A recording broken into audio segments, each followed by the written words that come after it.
से यहाँ बड़े बड़े मंत्री संतरी बन जाते हैं, लेकिन आज भी गोंडी धर्म संस्कृति जो विश्व संस्कृति की जननी है, विश्व के संस्कृति को जिसने जन्म दिया है, वो मूल निवासी की संस्कृति है।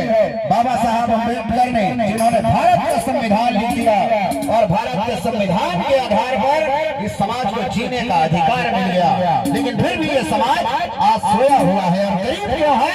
थोड़ा ताली बजा करके आप मेरी बात को सुनेंगे कैसे कि कबर भूले रे आदिवासी अपन धर्म भाई, कबर भूले रे आदिवासी अपन धर्म भाई,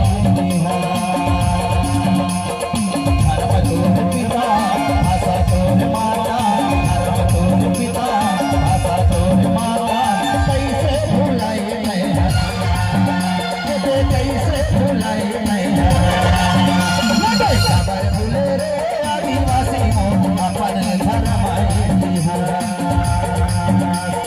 कबर भूले रे आदिवासी अपन धर्म भाई।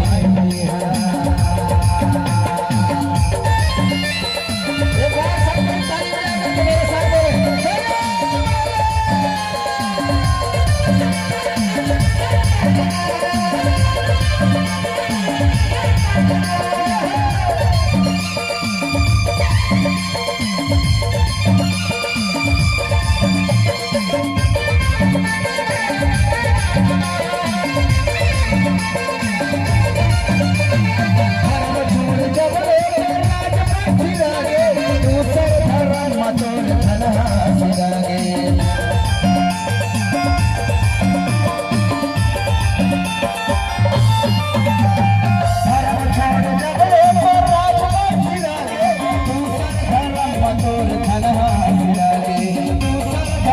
Adore